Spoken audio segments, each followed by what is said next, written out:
Okay, we are now going to hear from our second lived experience panel. I want to say a special thanks to Josie Lee from Oxfam, who really worked very tirelessly to find people to come and talk to us today about their experience of our failure to invest in climate change remediation and adaptation, and our failure to invest in our ecology and our regions. And this panel is going to be chaired by Jason Field, who you heard from earlier. So Jason, you're up.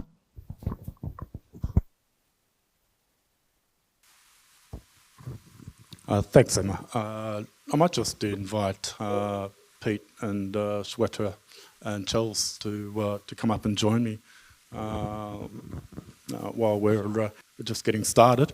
And I believe we have Marissa online as well. Marissa, you're calling in from Cairns, I believe, today.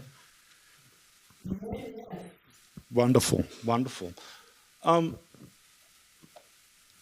My apologies. So, basically, I want to try and keep this session as organic and free-flowing as possible. We've got a great group of speakers. I've had a chance to have a chat with most. Unfortunately, Marissa, I haven't had a chance to chat with you, but I'm sure we'll catch up sometime again soon.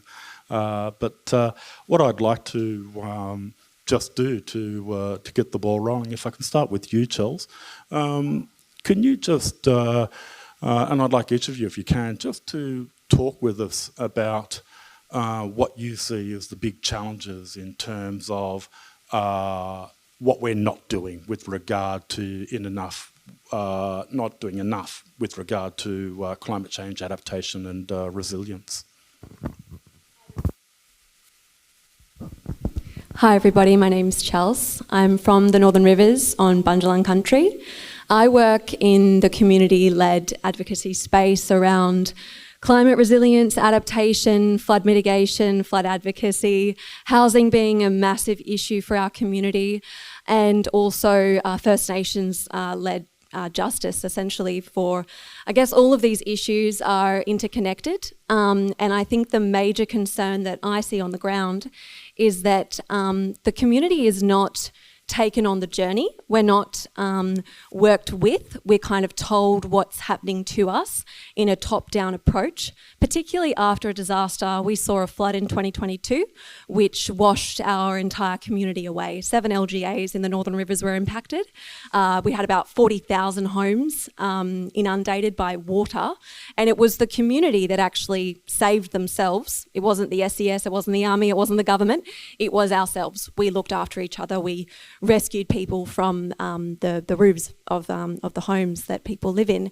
And now we are advocating for the recovery that we all want and need, which is led by those on the ground. And it means that in terms of tax reform, it goes hand in hand. I think that having all of these conversations and all of these amazing panels and experts is essential. We need to understand the economics, but we also are really intelligent. I think people know best. They know what they need. So number one would be having democracy in our communities, so we can decide what we need for our housing, for our resilience, for our adaptation, and essentially our taxes, because where is the money going to come from to fund all of these initiatives? It's the money that we put into our Commonwealth. So ultimately, I think that participatory budgeting is at the heart of what we're really talking about here, is asking the Australian people, where do you want your taxes to go? What do you need? What would help you to ensure that you have a safe, livable future and a comfortable life that in a country as wealthy as Australia, we could absolutely achieve? Thanks, Chels. Do you mind if I just bring Marissa into the discussion? Marissa, I'll just put the same question to you. Do you mind just giving us a bit of indication as to what's happening up in the top end with regard to disaster resilience and adaptation?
Beautiful. Thanks for that, Marissa.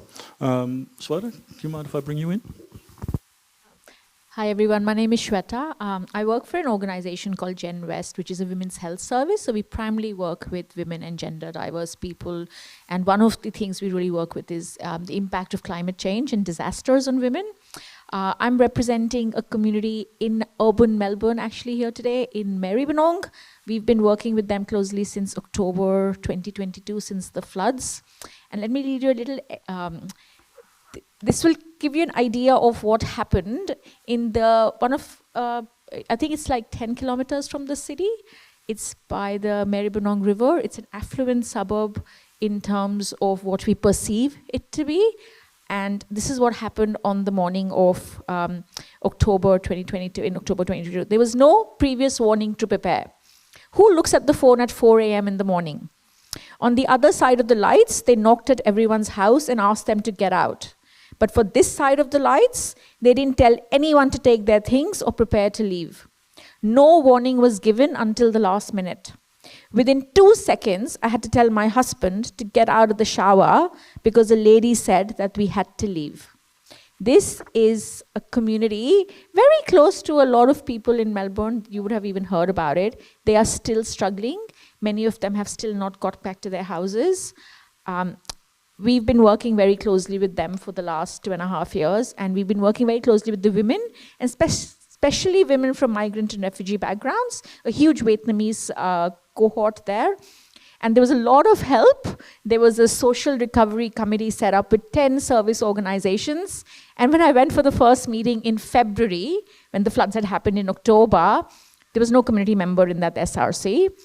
And on top of that, when we started talking to community, because we hire women from community to work with community, so we got a Vietnamese worker on board, and the community had not gotten any of the help. Nobody had accessed the grants, they didn't know what to do, they were running pillar to post trying to figure out insurance, and it was gobsmacking. There was so much money available, and yet none of it was being accessed by the vulnerable cohorts. And I don't like using the word vulnerable actually because it's a systemic issue.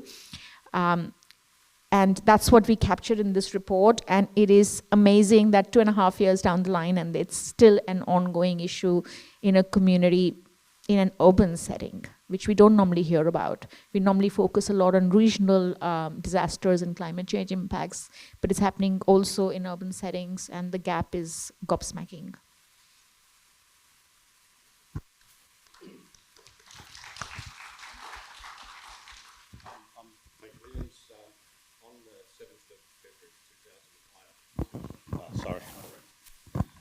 I'm Pete Williams. On 7th of February 2009, about 1:40, I rang my parents-in-law and told them that I'd seen a photo of the Wandong on fire and that I thought their house was in danger. And my mother-in-law said to me, "Oh, Bill's just gone outside, he thinks there's a jet flying over." I said, "That's not a jet, that's the bloody fire, get out." And the house burnt down 20 minutes later.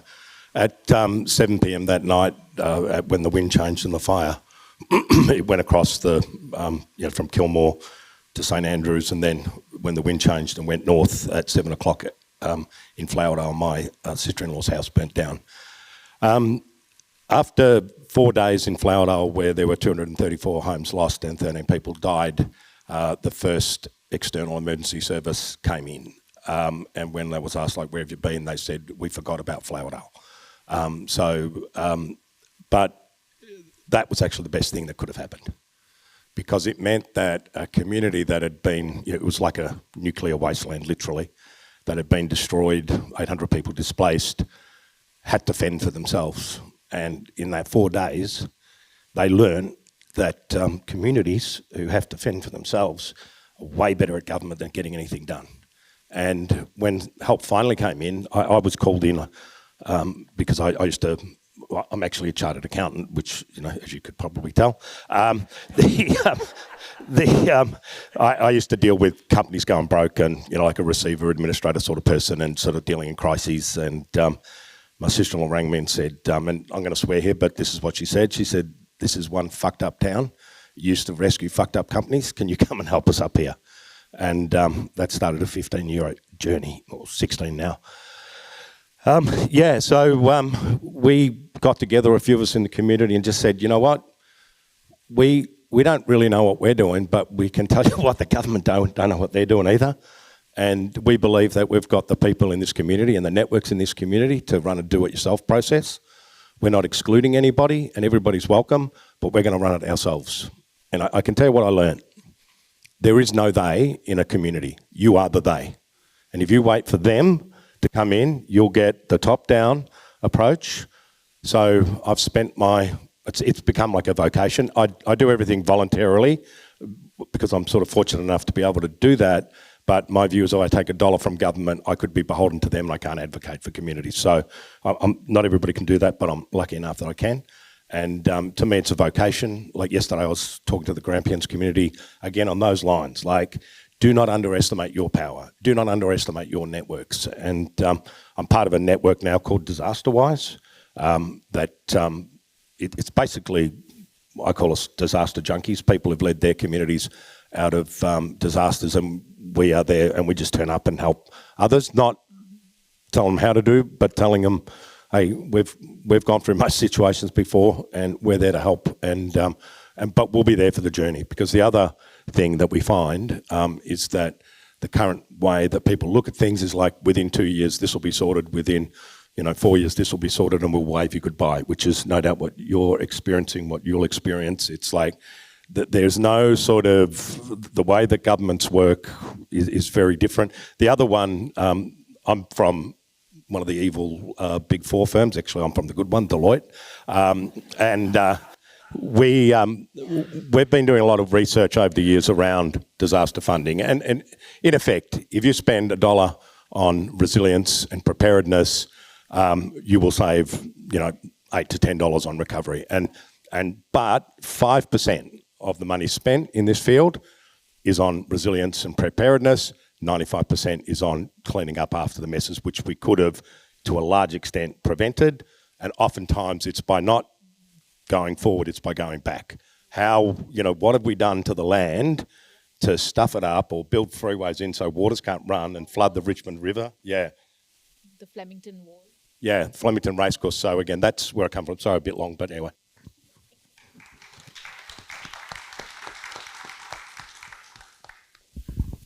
Thanks for that, everyone. What I'd like to do now, if I can, I just want to put a question to Marissa and yourself, Charles.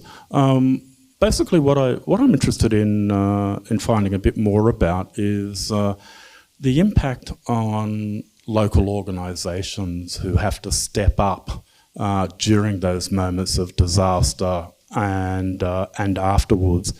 And if you can just talk to us about the impact on your organisations and your people in your organisations, but also how do you manage that situation when you don't have a budget for that? Marissa, do you want to speak?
Thank you.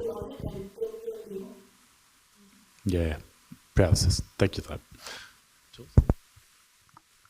Well, we're at 3 years now, and we are still in recovery. We've had only about 1,000 households supported by the government after about 6,000 applied for a Resilient Homes program.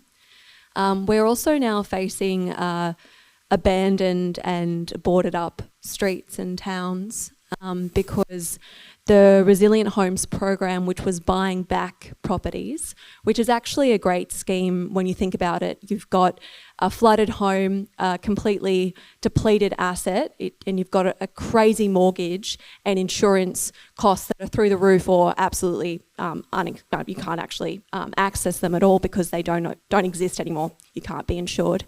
So the buyout was awesome for some people. However, what came first was this buyout. The government bought back these homes, boarded them up, fenced them off and kind of abandoned them until further notice. But then they brought in the resilient land strategy, which was to then provide land for you to move your house to higher ground. But because everyone was, as Marissa said, traumatised and just completely, wow, I've just had a flood through my house again, they just left. They took that money and they moved somewhere else. So now we've got, these streets of boarded up houses, which is really part of the fractioning of the community, is like breakdown in these networks.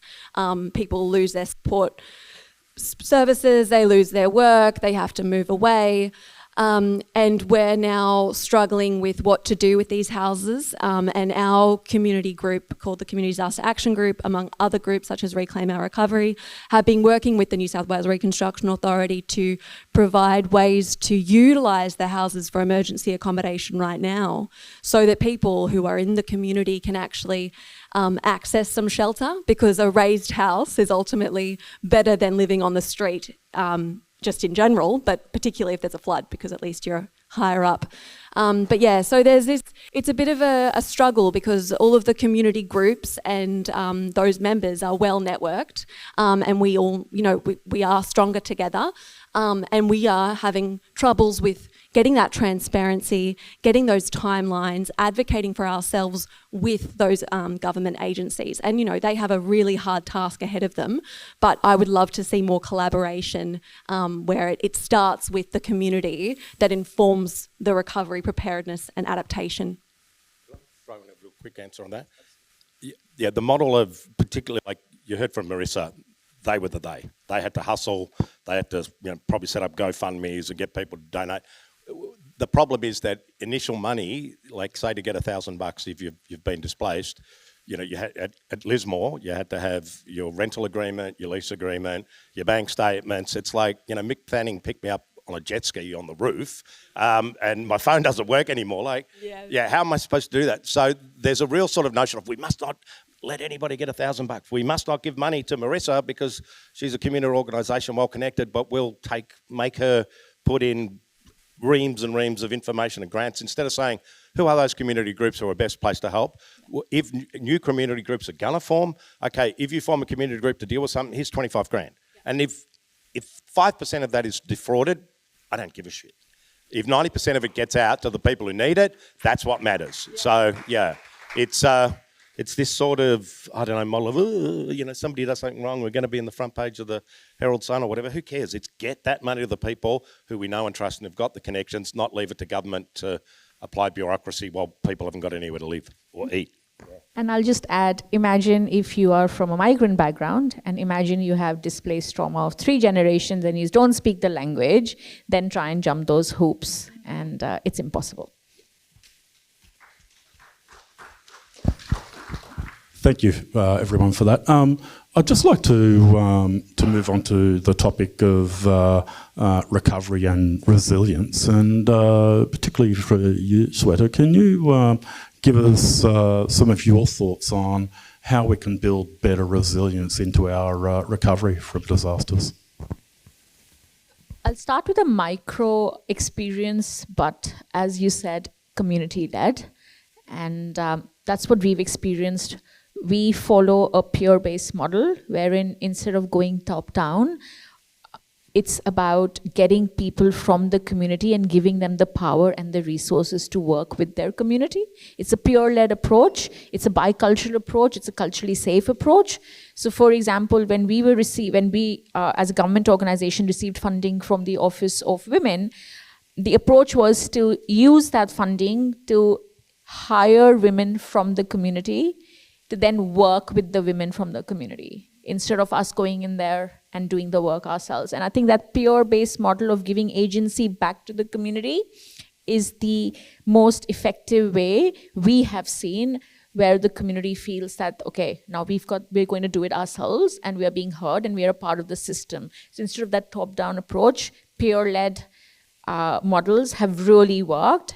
And in urban settings especially, it was really interesting. The community said, oh, we actually didn't know our neighbors before the floods. My neighbor is now my friend because we've lived through this. And that's very typical of urban settings. I live in a cul-de-sac and I don't know my neighbors honest confession. So again, building that community resilience is about building community connections and letting the community lead the work. Yeah, I think I find people get really interested in resilience once they've been hit by a disaster. And the conversation, so it's easy to say from a financial perspective if you do this and do that, but again, we need to be activating our communities to say, come up with a resilience plan. So I was talking to people from the Grampians yesterday. They'd set up 2 years ago a community resilience kitchen cabinet. So they'd been talking about this stuff and thinking about this stuff. So they are way more ready to go than, somebody who's just been hit by a disaster in Maribyrnong. You think, I'm living on a nice part of Melbourne and bang, I'm flooded. So we need to be thinking about, okay, how do we get this message that climate change is not going to make these events go away. They're going to come back bigger, harder. You need to prepare. And somewhere there's this, again, I think the biggest problem in Western society is it's like, hey, you go and sort it out. Like, oh, the problem, government, sort it out. It's like, it don't work that way. We need to own our resilience. We need to shape it. And we need to then advocate to government where there's funding and say, spend it the way we know it's going to be better, not the way you think it is. So I think it's an ownership. And it's, people like you here, you've turned up, go home and say, well, what are the resilience issues in my individual community? In some good news, it is something. So we've just got some funding from a charity foundation, and they've realized that, dude, this is not going anywhere, flooding and urban cities. So we mapped the river. And so Maribyrnong obviously had the floods, but if you follow the river, Werribee and Wyndham are now flood zoned for the next, in terms of the next 10 years. So we've been funded to use the learnings of what the Maribyrnong community went through. God forbid it happens again, but it will. And use those learnings to build resilience and preparedness down the river where it's going to happen, if not now, then 5 years later. So it's happening. I like to be positive about it, but it's funded by a foundation. Yeah. And that's perhaps the other lesson. There's a lot of foundations out there, like Paul Ramsey. I did some stuff in Lismore with Rekindling the Spirit, the Indigenous Health Centre. We said, they're flooded with needs and stuff, and they said, oh, here's 250 grand, go and hire some more doctors and all that. So it's using your connections that you probably don't even know you've got. But yeah, if you've in a community that's got a problem, ring me up and I'll help you. Chelsea will help you. Sweater will help you. We all help each other because we know paying forward is how we'll get through this, not relying on government. Yes, and the fossil fuel companies. Make the polluters pay. I think that is a core takeaway as well, is that in Qatar, they're taxing the fossil fuel industry at a rate that the citizens don't actually pay income tax. So there is a world in which we can tax those massive multinational corporations, those billionaires, and we can all have the services that we all need. It's there's a lot of money around. It's just you've got to make sure that we know who those people are to press to get the money that makes our world equitable. Fantastic. If I can, I'd like you to just keep going on that theme and really, if I can ask all of you to just really, your wish list, what would you like to see happen? What do you think, whether it's through the taxation system or any other form of policy, what do you think are some of the things that could be done? And Chels, if I can just pick up on a point you made earlier around participatory budgeting, I'd really like to just get you to draw that out a little bit more if you could and explain what that kind of looks like. It's essentially direct democracy. It's the future, I think, of our democracy. I mean, look at our workplaces. We don't have democracy there. There's a boss, someone telling us what to do. It's sort of a dictatorship. And then also in our civil society, we vote every couple years for a member of parliament to represent millions of people. It's not really democracy, and it's not achieving what we need. We need our citizens who have the lived experience, are on the ground, are connected to their community, understand what they need and want, to be participating in the democratic system of where are my taxes going to go? What do I need? Do we need a new park? So it starts at the local level of having participatory democracy budgeting with your rates that you pay to your council. It can go to the state level of like, where is the money going for housing? Oh, we need public housing. I mean, in Byron Shire, where I live, we have the most rough sleepers in New South Wales and zero public housing.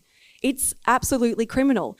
And you keep advocating to these elected representatives and we keep saying all the things, but essentially they've got so much on their plate that they're not able to look at this one little town and go, oh, here's a bit of funding. So again, bringing it back to the people to decide what they need is fundamental for a functioning society. So again, direct democracy, we decide where our taxes go, what we need, and it just funnels up to getting to the Commonwealth, where then the Commonwealth can go, oh wow, all of these towns do need housing and they do need resilient measures and they do need preparedness grants so that they can literally create a WhatsApp chat with your street. It's as simple as that. I'm now part of a Community Resilience Alliance and we're doing things like that. It's just knowing your neighbour, it's knowing your region, having a preparedness plan. Where's your evacuation centre? Because exactly as you said, floods are impacting everywhere. Also floods and heat waves. Western Sydney, Western Melbourne, all of these green fields, there's no trees. People are dying in their homes, it's so hot. So the climate crisis is here and now, and it's time for us to fully acknowledge that and kick into gear, because it's now. Love it. Can I add a layer to that? And we kind of don't connect the dots of the impact of climate change on other aspects. So for example, there is a direct impact of climate change on increase in violence against women, increase in gender-based violence. And they're not two separate things. And I'm going to do some figures here. After the 2009 Black Saturday bushfires, domestic violence increased. And some victims, it was the first time their partner had used violence. In New Zealand, police reported a 53% rise in domestic violence after the 2011 Canterbury earthquake.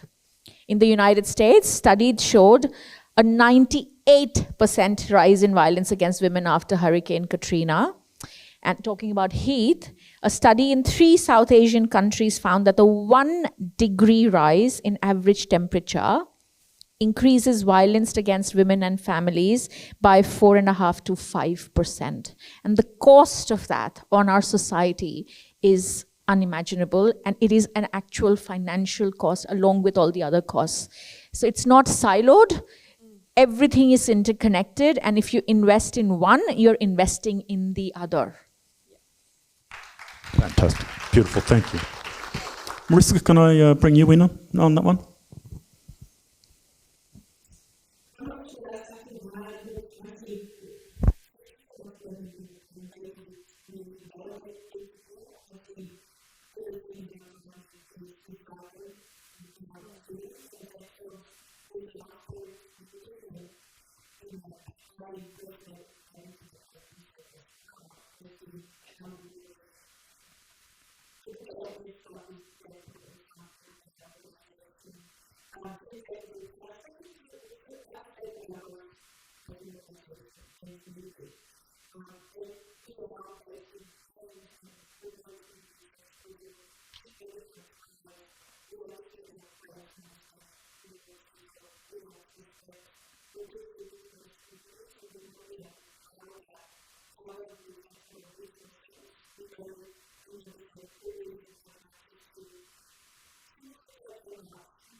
Well, thank you.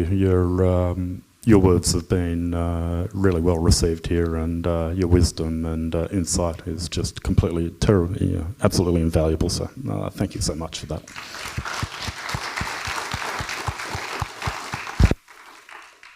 Yeah, I think we need to flip things. We need to start with a environment, nature first led model. The world's changing. We've changed the environment. We've built stuff around it. But we talk about, what the government should do. It's like, let's go back to what have we done to our environment, and what can work, and how do we sort of reshape that? And that's like, I was talking to an elder up at that big lake where where they destroyed all those bloody cedar trees. I can't remember near Lismore, and he said, we said to the white fellas, like when they started building Lismore, like, Jesus, don't build there. Like that's gonna, like, it's like a walk. They call it the walk. It's like a walk, and it's like, oh, they didn't listen, and so I think Indigenous land practices and there's so much to learn, but we just ignore it. So start with the environment, start with nature, and let's understand that we are a species equal to everybody else, and probably just a bit more stupid.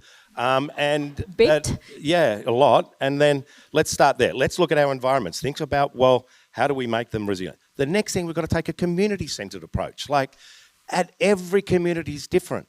What are the risks in our community? And we've got to educate, educate, safety, dignity, organise, solidarity. Like, that's all there on that wall. Yeah. I just think it's like, flip your perspective. Empower communities. You've got, do we need more money? Personally, if you actually use the money and streamline the access to the people who know what to do, and you help educate them to do it, we probably could do a lot more with the same we've got. So I just think it's this sort of flip the approach in terms of, let's think about this holistically, but at the ground. I want to have some really smart community resilience sort of person and a network of them in communities. Like, hey, have you got your community resilience plan? Do you know what you're doing? Like, in my community, because we got smashed by the fires, it's like, Pete's got solar and a billionaire's given him Starlink, so at least he'll be the only one connected when everything goes to shit. And Paul across the road's got a tractor, so if trees fall down the road, so we sort of know. We know because we know no one's coming. And I think that's this sort of, how do we learn together? And sadly enough, we often learn by disasters and finding suddenly we've got this empowerment and capacity in our community that we didn't know we had. But if we acknowledge that we've got it, go back to first principles of nature and understand that we're part of this environment, not the owners and controllers of it, we might have a chance. And I'll just lean into the diversity of our country. We have amazing people from all over the world, and they bring their own knowledge. So if you look at, migrant women from South Asian countries or Africa, we bring our own knowledge, and we know how to live with land also. And Australia has that. We have such diversity.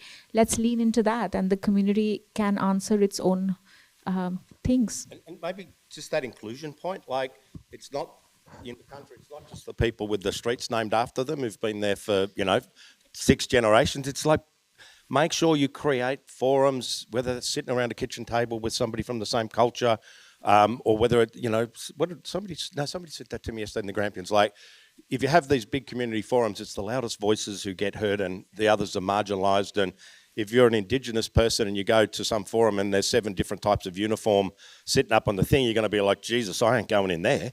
It's like, just be a bit smart, just be a bit human, yeah.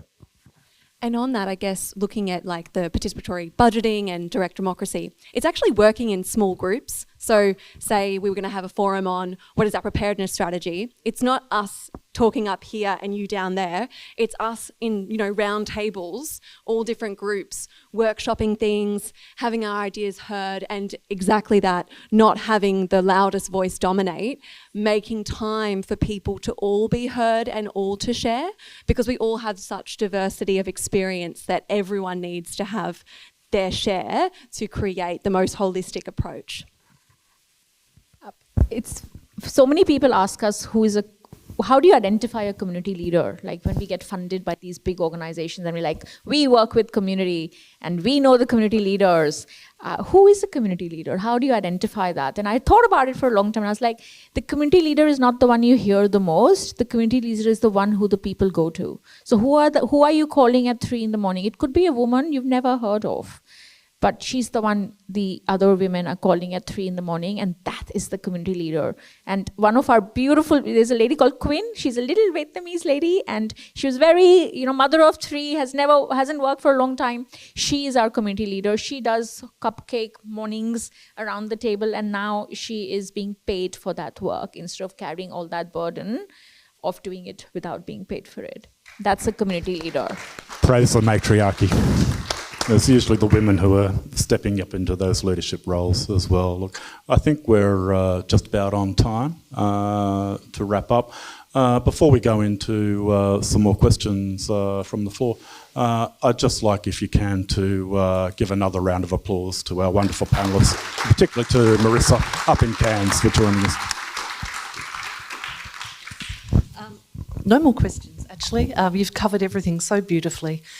We're really grateful for your participation here today and for your passionate advocacy for your communities and all the work that you do across the country to support vulnerable Australians at their time of need. So please join me again to thank Jason Field for moderating, Marissa, Peter, Shweta and Chels for their fantastic contribution here today. Thanks so much.